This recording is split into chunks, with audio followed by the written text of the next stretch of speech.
Buenos días. Eh, Voy a presentar lo que más o menos se trabaja en análisis de sentimientos con RStudio y en esta oportunidad en ConectaR 2021. Primero, fijémonos un toque en el contexto muy rápidamente. De acá en este corto tiempo y sobre todo en pandemia, hemos visto que la mayoría de nosotros usamos lo que son redes sociales. Mucha de esa información que vamos adquiriendo o vamos manejando están en Facebook, están en Netflix, están en Twitter, están en Amazon, TikTok, Likely, Spotify, Instagram. Mucha de esa información son comentarios, estados de ánimo. Normalmente este tipo de información es una información que no está estructurada, que son datos, que no son números. Entonces, por ejemplo, ¿sabían ustedes que por minuto Twitter añade 319 usuarios nuevos? Y eso explica que la red social haya experimentado un mayor crecimiento en lo que es el número de usuarios. También comentarles que en años pasados, cuando se hacía este tipo de análisis, que es una infografía de domo, no salía Zoom. Y ahora miren cómo ha crecido. Entonces, para poder trabajar este tipo de información, hay cierto análisis que se conoce como text mining. Y dentro del text mining está lo que se conoce como análisis de sentimientos. Bueno, el análisis de sentimientos, ¿qué es? También se le conoce como la minería de opinión. Opinion mining.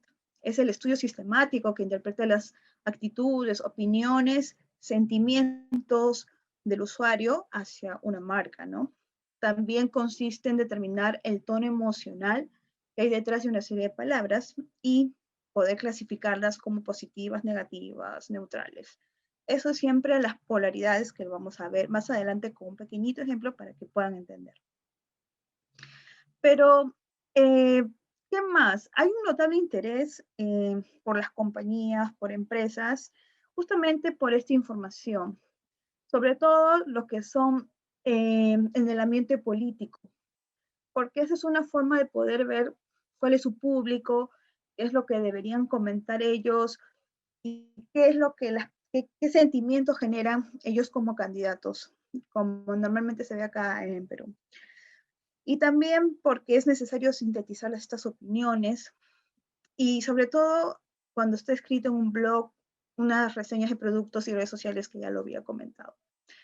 Entonces, ¿qué preguntas responde? Primero, si una reseña de un producto determinado es positivo o negativo, cómo han cambiado las actitudes de los blogueros sobre el presidente desde las elecciones, cómo han cambiado las actitudes de los tuiteros desde la presidencia de Merino, que fue acá en Perú un tiempo, la satisfacción o insatisfacción de un cliente en función a la respuesta por un correo electrónico, N cosas que análisis de sentimientos nos puede responder.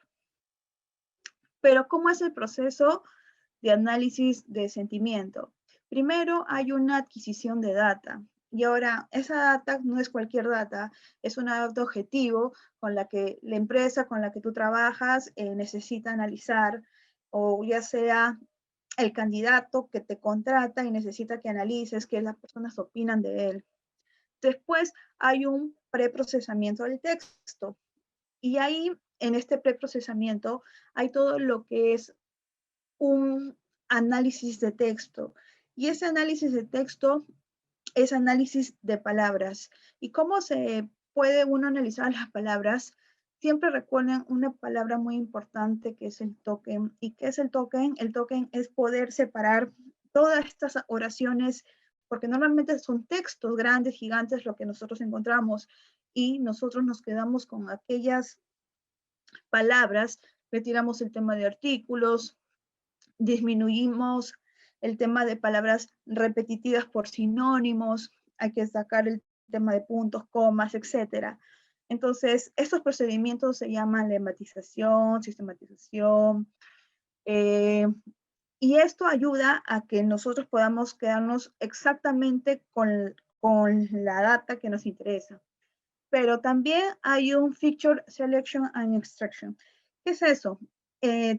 hay palabras que para ti son importantes. Por ejemplo, tal vez para un candidato de presidencia sería importante la palabra líder, la palabra solidario, pero tal vez una palabra como farándula no sería una palabra importante para ellos. Entonces, tú debes seleccionar aquellas palabras que deseas analizar. Luego, cuando ya tienes estas palabras, ya puedes empezar a clasificar los sentimientos, puedes empezar a agruparlos. Luego de poder agruparlos, tú tienes que saber la polaridad con la que quieres trabajar. Si tú quieres analizar positivos, negativos, si quieres analizar positivos, neutros, negativos, y al final puedes también evaluar y con esta información ya puedes empezar a validar y evaluar y decirle, sabe que usted en esta red, usted tiene tantos personas que piensan positivamente sobre usted, tal vez un 50%, tal vez negativamente otro 50%, como no siempre es, siempre hay puntos extremos, y qué es lo que usted debería hacer para mejorar este sentimiento que usted produce. Entonces, cosas así son los que vemos día a día que van. Entonces, este es el proceso más o menos cómo se analiza el análisis de sentimientos. Ahora, ¿qué otros enfoques tiene el análisis? Bueno, tú puedes sacarlo a través de tu base léxica o puedes hacerlo con Machine Learning. Dentro de Machine Learning puedes usar análisis supervisados y no supervisados. Y en lo que es léxico, puedes trabajar con diccionarios o puedes hacer corpus. Ahora, normalmente cuando tú haces lo que es Machine Learning, ya entras más a lo que son árboles de decisión, clasificación, y ya te vas más por el tema de soporte vectorial, que ya son temas de análisis de distancias, ¿no? O, o lo que es red neuronal. Pero si tú quieres entrar al tema más probabilístico, ya te vas por Nebel Bayes. Incluso hay redes bayesianas que también es muy usado. En cambio, si tú te quieres ir al léxico, ya puedes a trabajar con corpus y puedes trabajarlo de manera estadística o semántica, ¿no? Entonces, eh, ¿cuáles son las ventajas, no? O las desventajas, porque como ven, hay dos formas de trabajarlo, tanto como aprendizaje automático o como léxico. Bueno, la ventaja, modelos eh, se pueden construir para un propósito o un contexto específico.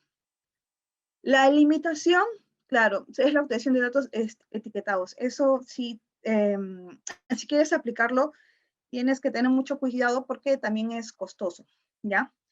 En cambio, cuando es todo lo que es léxico, que más o menos veo que, bueno, trabajamos, es que primero no se requiere tanta formación, y lo segundo, o que lo que tal vez te podría limitar, es la precisión, ¿no? De los recursos léxicos, porque tú acá tienes que formar tus propios diccionarios.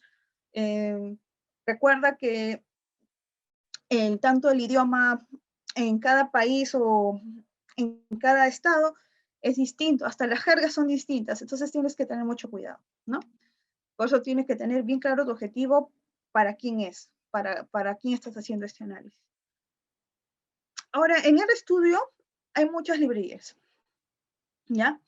DeepL son más el tema del trabajo de texto ordenado. El TDIR también, el ggplot también es para el tema de poder mostrarlos, el Bloom. Entonces, al mantener la entrada y salida de estas tablas ordenadas, porque esto es necesariamente para trabajar con tablas ordenadas, acá pueden realizar una transacción fluida. O sea, todos estos paquetes que tú ves acá es como que necesitan del otro. Entonces, siempre tienes que tratar de jalarlos todos o colocarlos cuando tú trabajes con R, ¿ya?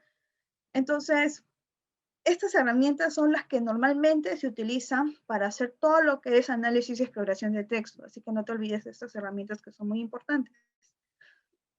Ahora, ¿por qué? ¿Por qué es importante la definición clara de texto ordenado? Porque el trabajo con texto ordenado es mucho más fácil y efectivo. Cuando tú tienes una estructura, ya sabes que cada variable es una columna. cada observación es una fila y cada tipo de unidad de observación es una tabla. Entonces, cuanto más orden existe, como haces nubes de palabras, tienes un orden de frecuencia. Entonces, de esa manera internamente también trabaja R. Es muy importante esta parte. Y esta parte lo saqué de un libro muy lindo que ustedes habrán visto del conejito, que es análisis de texto de R. ¿Y qué es lo que te dice acá? Primero es que tú vas a trabajar con un texto data y luego vas a hacer lo que es unir tokens. ¿Tokens qué significa? Son palabras, exactamente palabras. Claro, digo chao a los artículos, digo chao a las comas, digo chao, no sé, emoticons, todo lo que puedas encontrar por ahí que realmente es, no necesitas para tu análisis. Luego que usas estas las librerías que te dije, los zip-lib y el tdir, porque necesitas trabajar con esto para poder ordenar, tener un texto ordenado. Luego, ya con el análisis de sentimiento, lo que haces son joins, lo que son uniones. Cuando tú ya haces uniones, puedes agrupar, y cuando tú agrupas, ya puedes sumarizar. Entonces, cuando ya sumarizas, ya tienes un texto ordenado y listo para usar ggplot para hacer visualizaciones. Ahora, dentro de lo que es el paquete de TDText, hay 3 diccionarios distintos, ¿ya? Hay el afín, que asigna a cada palabra un valor entre -5 y 5, siendo el -5 de máxima negatividad y el +5 de máxima positividad. El bin, que clasifica de forma binaria, positivo y negativo. Les comentaré que es uno de los que más uso, más que el afín, ¿ya?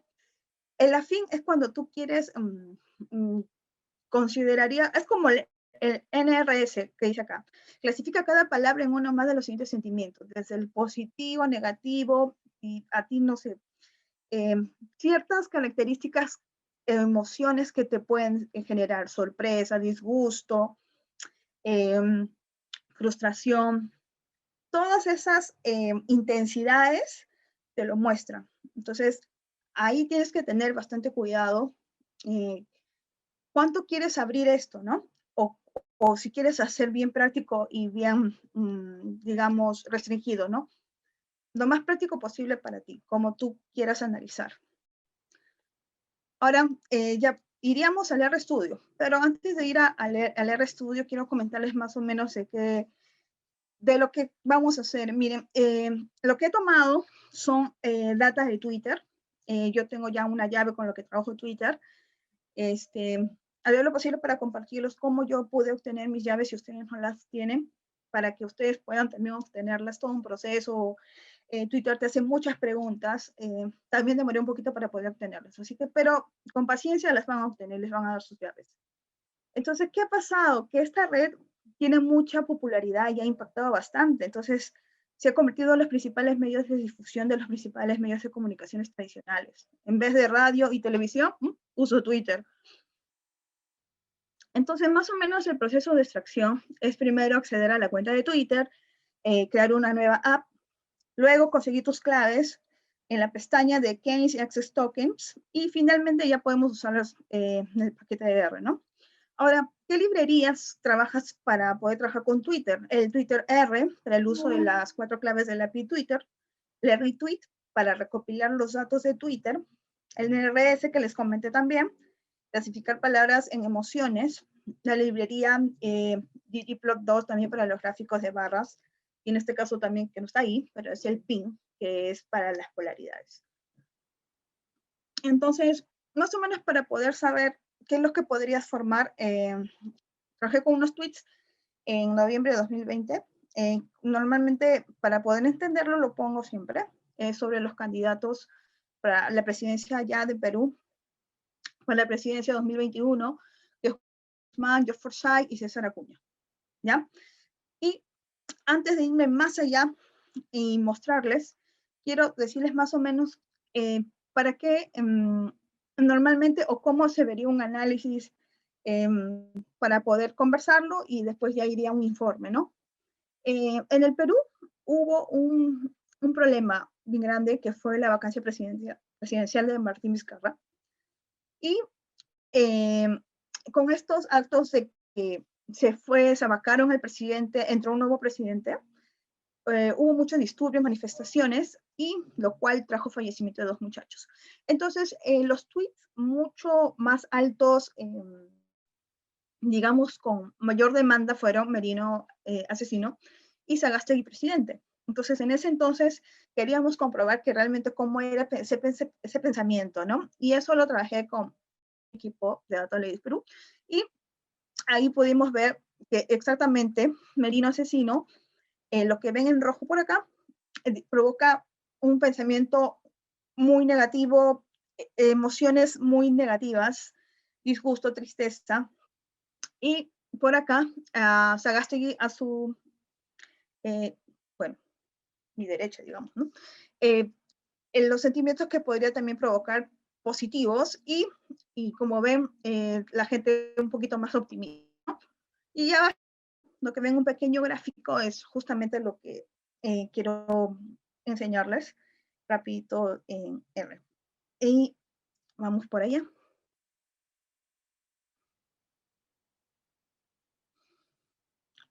Ahora último, cuando ya terminamos de ver esta parte, les voy a mostrar 2 libritos que les va a ayudar bastante para ver estos temas. Como ven acá, todo lo que es para extracción de Twitter, ahí está. Incluso tengo más acá porque normalmente tengo que hacer otros análisis adicionales, pero está el device, el DTDX, el Deeply que les mencioné, el ggplotdowns, el tidyvars, que esto ya es para el Twitter, el DDIR, que también es para Twitter, y por acá que ustedes ven en verde son las llaves y los accesos de tokens que logré obtener, que me brindó Twitter. Cuando tú ya tienes esta información, yo te sugiero que la retires y la guardes en TXT. ¿Por qué? Porque la información de Twitter siempre se está actualizando. Siempre se está actualizando, y sugiero, y posiblemente ha pasado 1.000.000 de veces, que tus llaves, alguien te las pide, alguien de tu equipo de trabajo con quien trabajas, sus llaves, no sé, ya no se fueron actualizadas, no las perdió, no sé, o simplemente no las pudo obtener, Twitter no le da las llaves porque tal vez no completó las preguntas de manera adecuada. Entonces, ahí la seguridad de Twitter es bien, no sé cómo decirlo. Entonces, cuando tú tienes ya tus llaves y tus tokens, te sugiero que hagas tus shared tweets, y bueno, en este caso la información que yo estoy sacando fue en español. Entonces acá está mi launch de español y los arroba, ¿no? Jaffer Sai, César Acuña, tomé de 3 candidatos. ¿Y por qué tomé ellos? Porque son los que tienen, digamos, más seguidores. Eso sí, traten de, cuando van a hacer este tipo de análisis, ver cuánta gente opina o cuántos seguidores tienen, porque de acuerdo a eso también ustedes pueden ver cuántas opiniones ustedes pueden captar. A veces unos, no sé, tú quieres 300 de cada Twitter para poder hacer un análisis, y realmente no es así. A veces esta persona tiene 20, esta tiene, no sé, 400, la de acá tiene menos. Entonces, yo te sugiero que siempre te fijes en eso, ¿ya? Ahora, luego que la tienes, utiliza el Tweetleaf, el Tweetleaf 2DF. ¿Por qué? Para poder convertirlo en data frame, ¿ya? Entonces, cuando tú ya lo tienes un data frame, ya lo puedes bajar y guárdalo, ¿no? Cuando ya lo explores todo, guárdalo. Te sugiero que lo hagas así. Te sugiero que no te acostumbres a sacarlo. Sácalo de Twitter y de ahí guárdalo. Como yo ya lo había guardado, como lo ven acá, entonces lo que yo paso es abrirlo, ¿no? Y formo un data frame único donde está mi Twitter. Luego hago el group by y hago en los summaries para poder hacer un conteo de tweets, ¿no? Luego de eso, yo escojo ciertas columnas que tú necesitas trabajar en Twitter, porque Twitter tiene tiene una amplia gama de variables de columnas. No sé, ojalá pueda abrir esto de acá para, aunque no sé, creo que no. Entonces sigamos. Cuando tú tengas ya tus datos de Twitter, solamente te sugiero que tomes ciertas columnas, como el screen name, el ID, el texto que está donde el texto de las opiniones y las fechas, ¿ya? Luego puedes hacer limpieza, puedes tokenizar para poder quedarte solamente con las palabras que necesitas. Puedes llevarlo todo a minúscula, te sugiero que siempre lo hagas. Sácale las extensiones de HTTP también, las puntuaciones también. Mira, yo no soy analizar mucho número en Twitter, netamente la analizo lo que es el texto, así que retira, te sugiero que retires todos los dígitos y eh, también lo que son espacios en blancos y texto, ¿no? Ahora, luego de esto, cuando ya tienes esto y ya tokenizas, simplemente haces un rename, juntas toda tu data y lo que haces, sacas una matriz para poder filtrar los store words. Y como verás por acá, yo uso Bing. Y yo uso Bing solamente en dos clases, -1 y 1. Y con eso ya puedo hacer mi análisis de sentimientos que está acá, que lo ves por acá, ¿no? Y nada más. Luego hago un group by para poder sacar mis promedios del tweet.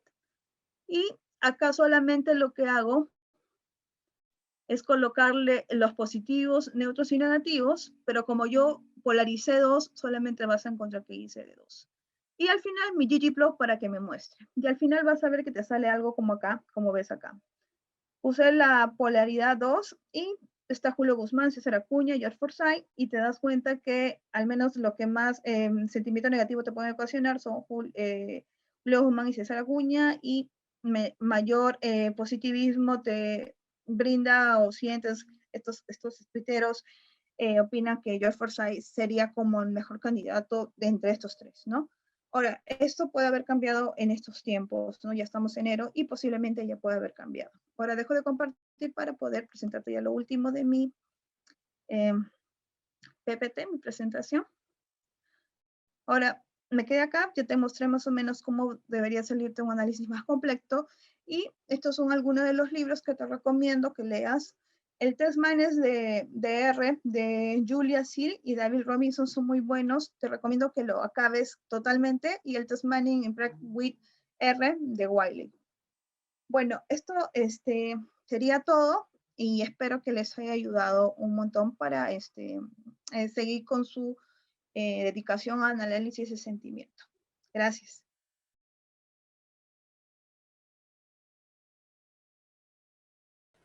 Hola, yo soy Ronnie Hernández. Yo trabajo en Expantia como profesional de datos y la charla que tengo hoy es sobre gestión de proyectos en ciencia de datos, una interpretación práctica de DataOps. ¿Por qué nace esta charla? Bueno, nace principalmente porque cuando estamos en cursos de datos o cuando estamos iniciando con un equipo de ciencia de datos, muy pocas veces tenemos una formación en lo que es procesos de desarrollo de código. Y cuando queremos integrar esto en un proyecto de ciencia de datos, a veces cuesta o es lo que nos falta y no sabemos cómo encajarlo dentro de la gestión del proyecto en general. Esta charla es una historia de una persona con la que muy probablemente se sentirán identificados o al menos con algunas de las partes de la historia. ¿Y quién es nuestro personaje? Bueno, esta es Michelle y Michelle es graduada de Ingeniería Industrial.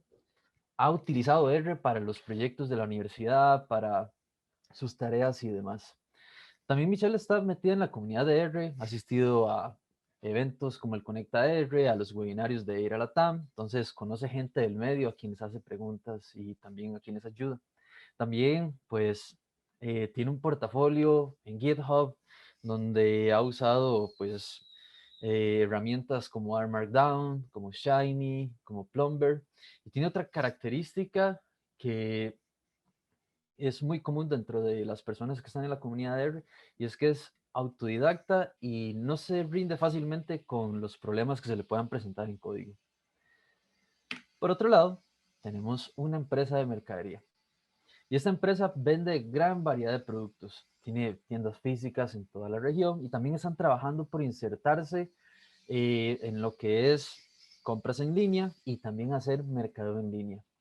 Ya ellos han iniciado esfuerzos donde han colectado datos y tienen bastantes, pero no tienen claro cómo los pueden utilizar para innovar o mejorar sus procesos.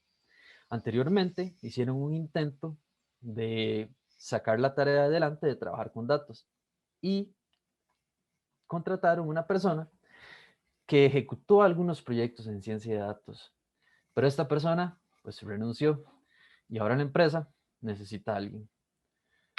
Así que Michelle entra a trabajar en esta empresa. En los primeros días de labores de Michelle, bueno, lo primero que empieza a hacer es tratar de encontrar los procesos que se pueden mejorar haciendo el uso de los datos que ya tiene la empresa. También trata de comprender cuál es el contexto en el que está, cómo funciona el negocio, cuáles son los procesos que tienen, cuáles son los departamentos que tienen y cómo interactúan estos unos con el otro y quiénes son las personas encargadas. Y una vez que tiene ese contexto, bueno, pues empieza a buscar información también de los proyectos que ya se habían creado con datos. Y empieza a buscar las herramientas, empieza a ver si la empresa les está dando uso, pero le es difícil. Y parece que lo único que encuentra es una biblioteca con los siguientes libros. Uno de excusas para no escribir pruebas unitarias. Hay uno del que el que escribió este código ya no está. El código está horrible, nadie más lo puede leer, solo la persona que lo escribió y con costos. Empieza entonces también un trabajo de detective donde trata de buscar pistas en Git de qué fue lo que se hizo, cuál era la idea, pero los mensajes en Git son algo vagos e inútiles. Y ve que también hubo mucho de probar hasta que funcionara y de que se buscaron errores en Google, pero nunca quedó nada por escrito de cuál era la idea, cómo funcionaba y cómo era que no funcionaba. Así que la tarea se hace un poco difícil. Y Michelle entonces empieza con dudas de esto. ¿Cómo puede iniciar un proyecto de datos bajo este contexto en la empresa? ¿Cómo elegir un proyecto inicial y no los 7, 8 proyectos que ya puede tener en mente donde puede empezar a trabajar? ¿A quién van a empezar a beneficiar esos proyectos de ciencia de datos y esos productos que logre trabajar? Así que empieza a hacer un poco de búsqueda por internet y encuentra este libro. Este libro está disponible bajo esta dirección web y empieza a leerlo. Es el libro de gestión de proyectos de ciencia de datos, una interpretación práctica de DataOps. Y al leer este libro, pues empieza a ver que encuentra varias de las respuestas sobre cómo gestionar su proyecto y ve que de manera general involucra tres aspectos. Uno que es la gestión del proyecto. Cómo delimito el proyecto de ciencia de datos, cómo involucro a las personas, cómo comunico resultados, cómo delimito el producto que voy a entregar. También hay otro aspecto que es la gestión del código, que entonces aquí ya empieza a responderse preguntas sobre, ok, ¿cómo aseguramos la calidad del código? ¿Cómo designamos tareas que son de código? ¿Cómo hacemos las entregas del código? ¿Y cómo validamos que siempre estamos en una versión determinada del código? Y otro elemento que es la gestión de equipo. ¿Cómo puedo hacer que mis compañeros del equipo de ciencia de datos puedan todos darse retroalimentación, que se dé de una manera positiva y que más bien haga que todo el mundo se motive para seguir trabajando? ¿Cómo hacemos para comunicar? ¿Cómo hacemos para delegar tareas entre nosotros? Y bueno, y también un poco de empatía de cómo contarnos esas historias de guerra donde vamos revisando pues el proyecto o el código. Ok, bajo todos estos supuestos, entonces ya tenemos lo que es la ejecución del proyecto. Entonces, ¿Cómo vamos a empezar a ejecutarlo? Que ya Michelle definió un proyecto, ya sabe cuál es su producto de datos que quiere trabajar, pero de tener la idea a empezar a traerla a tierra, hay una serie de pasos.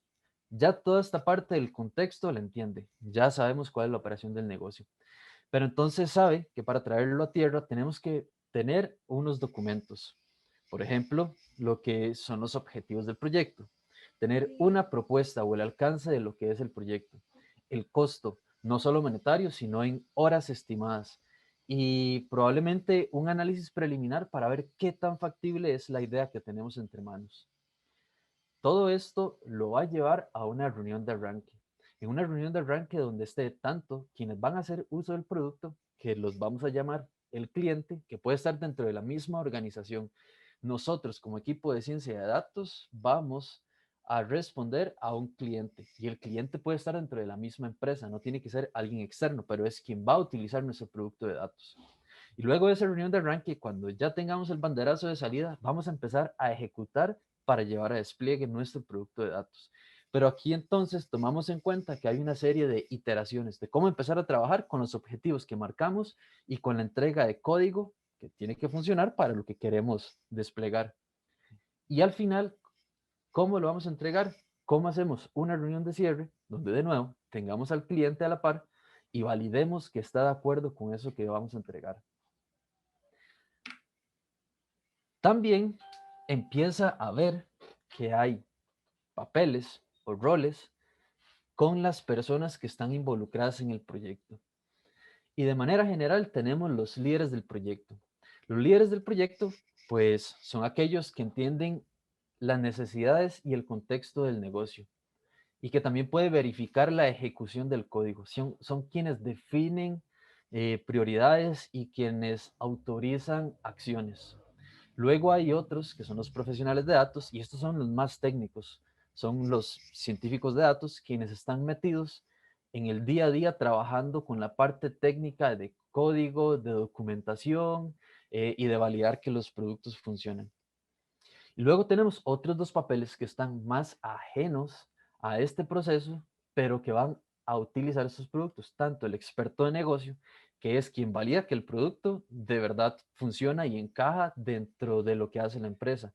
Pueden aportar ideas al proceso de algo que podría ser una mejora y también pueden proponer código o metodologías de análisis cuando tienen ese conocimiento.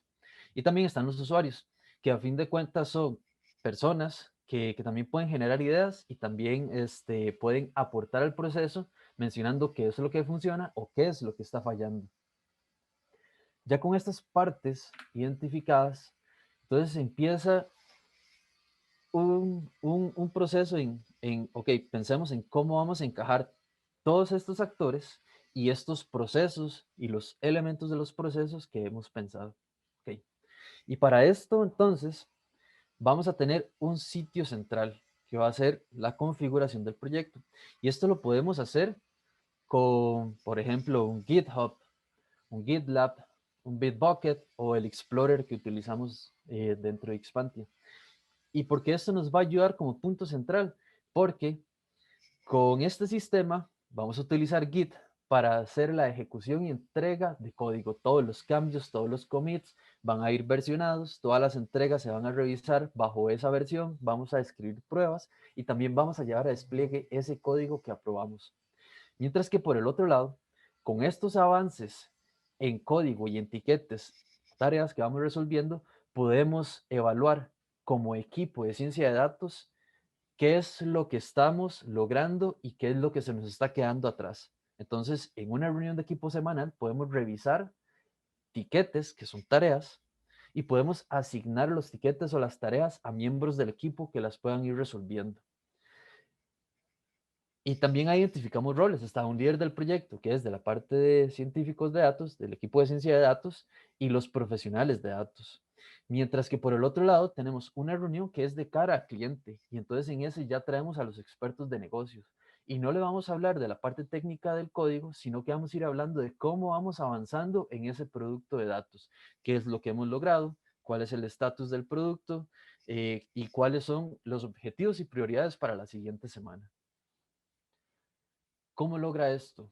Porque aquí lo tenemos a un nivel de esquema. Pero entonces, ¿cómo son las herramientas que utilizamos? Ok, lo primero que hace Michelle es calendarizar. Y utiliza cualquier herramienta de calendarios que tenga a su disposición, donde va a agendar fechas. Entonces lo propone de esta manera. Un día anterior o varios días anteriores a lo que es la reunión de arranque del proyecto, se reúne con su equipo y ya todos, conociendo el contexto, preparan lo que es el material para la reunión de arranque. ¿Por qué? Porque así como equipo podemos aportar ideas, podemos hacer sugerencias y podemos saber qué es lo que estamos proponiendo para arrancar. Para la reunión de arranque, ahora sí, invitamos a quienes son el cliente, a quienes son los expertos de negocio y quienes son quienes son la otra cara que van a recibir entonces el producto. ¿Para qué? Para que todos acordemos que queremos lo mismo y que estamos en la misma página y que vamos a dar pie a un proyecto que vamos a ir trabajando bajo ese acuerdo. Una vez que tenemos la reunión de arranque, pues es el banderazo de salida y empezamos a trabajar. Cuando ya tenemos ese banderazo de salida y empezamos a trabajar, ahora sí empieza un proceso iterativo donde tenemos reuniones de equipo. Es nuestro equipo de ciencia de datos, donde vamos viendo sus tiquetes, vamos viendo cómo avanzamos semana a semana. Y al final de la semana, planea lo que son las reuniones de seguimiento con el cliente. Ok, el trabajo de esta semana, esto es lo que hicimos, esto es lo que hemos avanzado y para la siguiente semana vamos a trabajar en esto. Y así con el cliente vamos viendo entonces paso a paso cómo vamos construyendo y si hay que hacer cambios o si hay que replantear prioridades.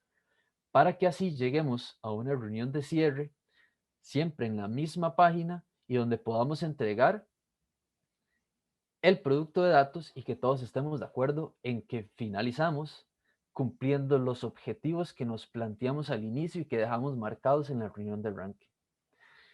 Ok, entonces ya Michelle tiene esto planificado, ya ha enviado las invitaciones por calendario a todos los involucrados y viene con su reunión de arranque. Estamos al día 30, que es, no hemos trabajado en el proyecto, pero sí hemos trabajado en cómo plantearlo y cómo planearlo. Y los elementos principales que tiene esta reunión de arranque es un segmento donde dice el alcance del proyecto. Esta parte es muy importante porque aquí es donde Michelle define qué es lo que vamos a hacer y también define qué es lo que está fuera de alcance, sea por tiempo, sea por prioridad, sea porque no lo podemos cumplir en el plazo que tenemos. Pero entonces hay que dejar bien claro qué es lo que sí vamos a hacer y también qué es lo que no vamos a hacer para no imaginar otras cosas y que luego no cumplamos con las expectativas. Otro aspecto importante de la reunión de arranque es tener lo que son las actividades entregables del proyecto, donde con las mismas fechas que calendarizamos, vamos poniendo cuál es el objetivo, la actividad y cuál es el entregable. Puede ser un informe, puede ser que, ok, hasta este punto tenemos tales tiquetes ya cumplidos o a este punto ya tenemos una primera versión de producto y les ponemos fecha. Eso nos va a ayudar a evaluar que también vamos avanzando o si vamos un poco atrasados. Y otro punto importante es los puntos de contacto del proyecto. Puede ser que estemos dentro de la misma empresa, dentro de la misma organización y necesitemos definir entonces cuáles son los líderes de cada lado, tanto de cliente como de nuestro equipo de ciencia de datos. ¿Por qué? Porque ellos son los que van a tomar las decisiones. Si el proyecto pues cambia algo, porque no todo está escrito en piedra, en el camino no se puede encontrar ciertas trabas y tenemos que entonces enfocarnos en otras cosas, quienes toman la decisión de si avanzamos o no son las dos personas, tanto el cliente como el líder del equipo de ciencia de datos. Las otras personas pueden aportar también al proceso, pero quienes dan el sí o el no tienen que ser esas dos personas responsables, para que al final pues no hayamos elegido un camino que no fue aprobado. Otros elementos que puede tener es un segmento de mitigación de riesgos, qué es lo que podría salir mal y cómo lo podríamos enmendar. Un plan de actividades que puede ser un diagrama de Gantt, donde planteamos pues de una manera más detallada qué vamos haciendo cada semana o cada día y también las herramientas a usar. Vamos a utilizar GitHub o GitLab o el Explorer, vamos a utilizar un chat de Google para comunicarnos, o vamos a utilizar Slack o comunicaciones solo por correo. Ese tipo de cosas ayudan a que el proyecto avance de buena manera y que todo el mundo esté en la misma página, lo cual es muy importante porque con esto gestionamos expectativas. Del lado del cliente no quedan expectativas o muy bajas o muy altas que al final no podamos cumplir. Y también, pues nuestras expectativas como equipo de saber qué es lo que tenemos que cumplir y qué son las prioridades. Ya dan el banderazo de salida de la reunión de arranque, ya vamos a empezar a trabajar en el proyecto.